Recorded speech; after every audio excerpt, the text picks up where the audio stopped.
Hey, let's go and have a look at this. I actually haven't seen this story yet. I was going to play the TVNZ story, but I realised I've got like 3 other stories from TVNZ, so I'll play the. So we all get to watch this together for the first time. I'll play the News Hub version of the story.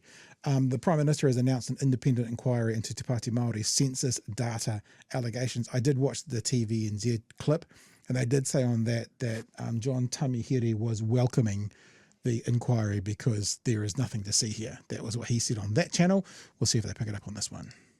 The Prime Minister has just announced an independent inquiry into allegations that census data was used to help Te Pati Māori's 2023 election campaign. Christopher Luxon made the announcement at his post-cabinet press conference this afternoon. Zane Small has the details. I'd like to understand how, I mean, I'm not saying it can't, I'm saying because I don't understand, how knowing census information can help you in a campaign.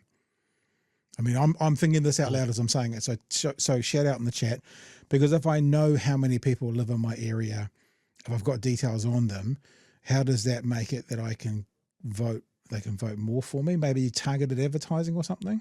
Not sure. See if the story covers that. Unless you can think of anything, Joey. Not off the top of my head, but I mean, that's one of the things. That's why you should have an inquiry into it. And my understanding is that Te Pati Māori have welcomed it. So, you know.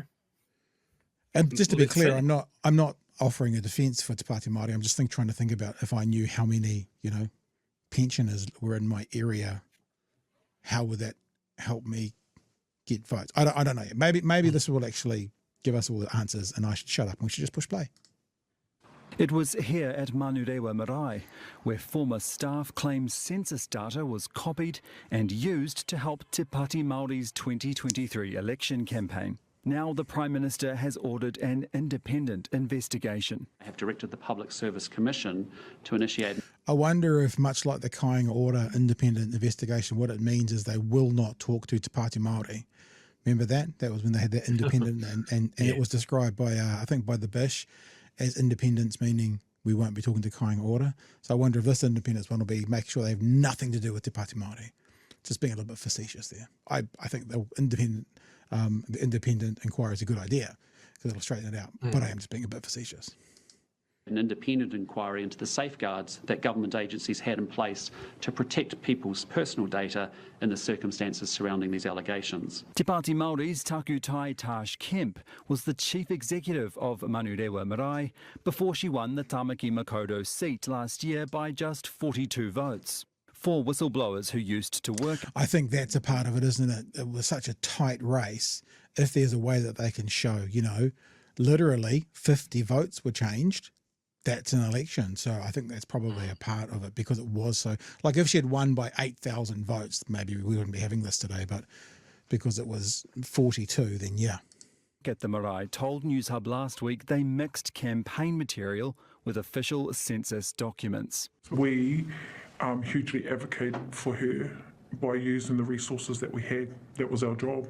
That's what she asked us to do. 2 of the former staff also admitted copying personal census data into a Waiparaira Trust database. The trust is run by John Tamihere, who is also the Te Pati Māori president. How many of those transfers did you do?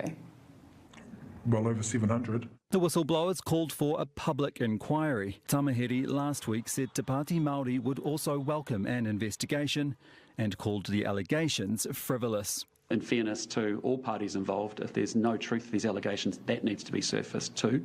And if there is, we need to understand that as well and go forward from there. A separate complaint has been laid with police in which Labour alleges a phone number it believes is owned by the Waiparaira Trust sent campaign texts for Te Pati Māori without a promoter statement.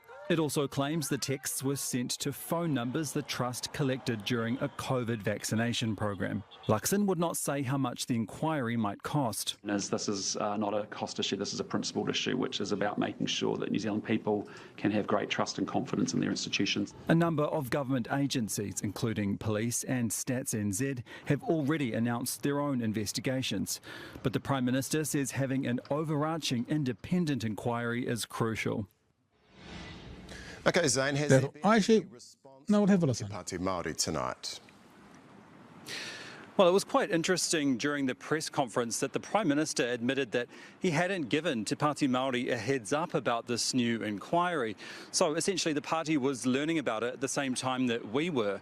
Christopher Luxon said everything moved quite quickly today, and he just said he didn't feel a responsibility to let the party know. I reached out to the party after the announcement was made, but I haven't heard back from them yet. Also, their social media channels are quiet about this issue. But it's worth noting that last week, John Tamahere said he actually welcomed an investigation into the allegations against the party to, quote, prove our innocence. Okay. Yeah, so there you go. It's one of these ones, isn't it, that someone in the chat has said, and sorry, I didn't start, I said, this is bad, or this is whatever, and it's like, I guess if it's all proven to be the case, it is, you know. It'll be interesting to see what comes of it. I also, you know, John Tamahere going, we welcome it. You don't really pay much credence to that kind of conversation, because anyone says that when they're accused of something, because you do, if there is some ongoings, you have to put up the false bravado, and if there is no ongoings, then you say it anyway. So anyone in the position either way would be like, yep, bring it on. We want to see it. You're not going to come out going, oh, I really don't think you guys should have one, because either innocent or guilt or whatever. That'll be it. So I'm quite intrigued as to what not why this is potentially bad, but what advantage it gained to Pāti Māori as well.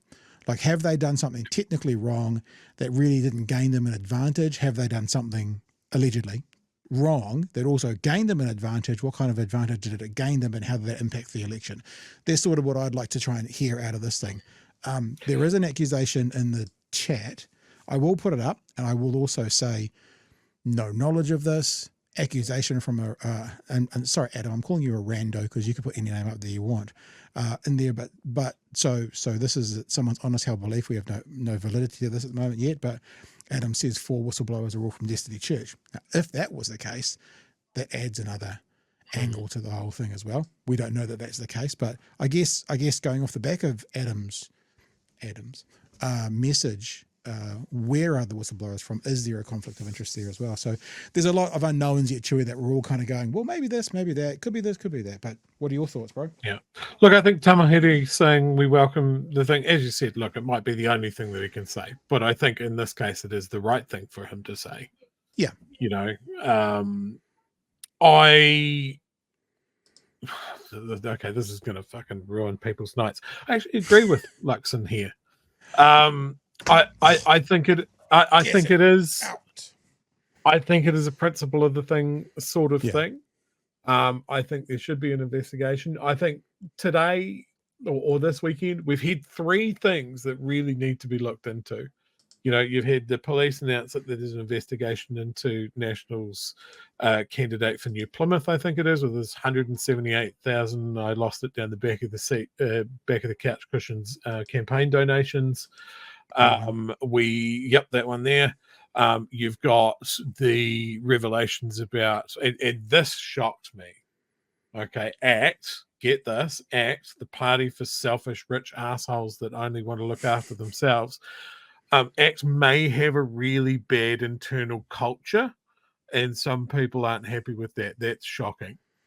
So I mean, I love that now the election's out. Now we're getting all of this out. What about this one? Did you hear it? This one today as well. This one today as well. Nick Mills. This is the guy from News Talk. Says this. Yes. National MP Tim Costley is taking taxpayers for a ride. Do you want to hear it? This is so News Talk has a breakout show in Wellington that goes from like 9 in the morning to midday, so it's Wellington only.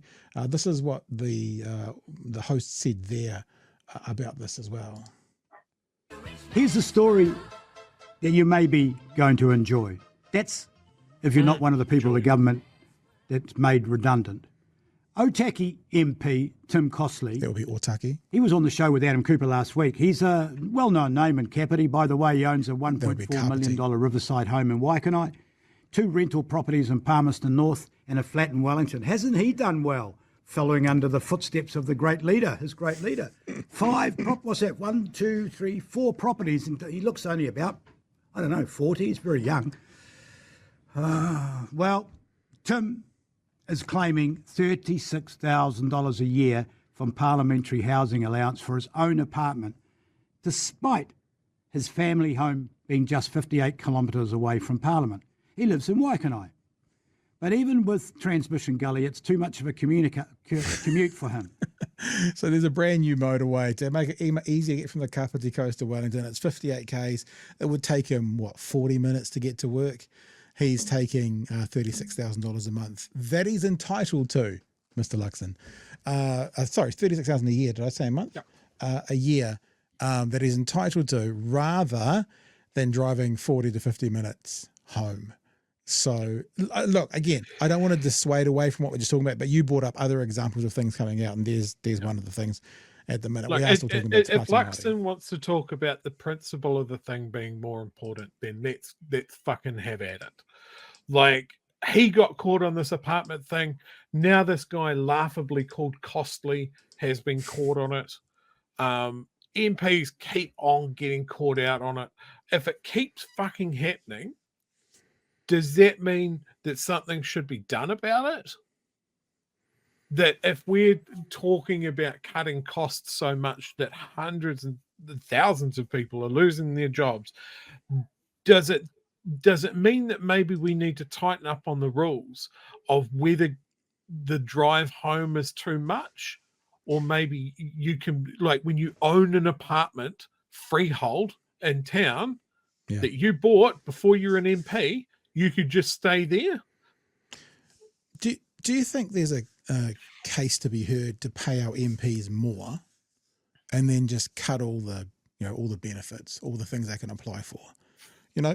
So up their salaries by 30, 40, 50 grand, whatever.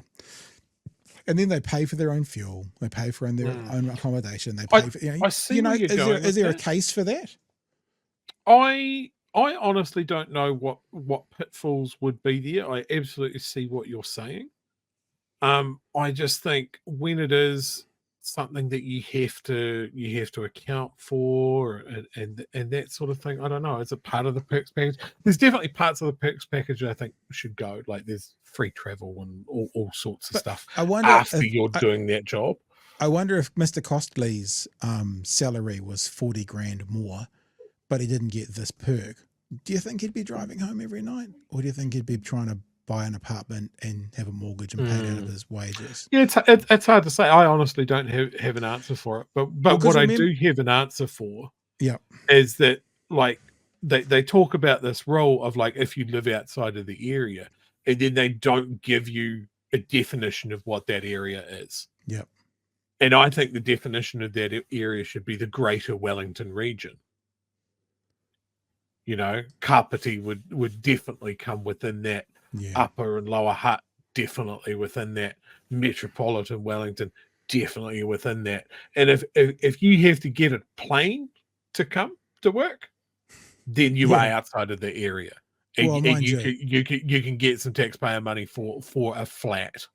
Mind you, I think Debbie Ngaruapaka drives up towards Taranaki after her weekend, so maybe a kilometerage would be the way to do it. There's a really important question in the chat as well from Alex Chewy. When is the BHN party being founded? I would like some help with the mortgage. There you go. I'd love to have an apartment in Central Wellington. Yeah.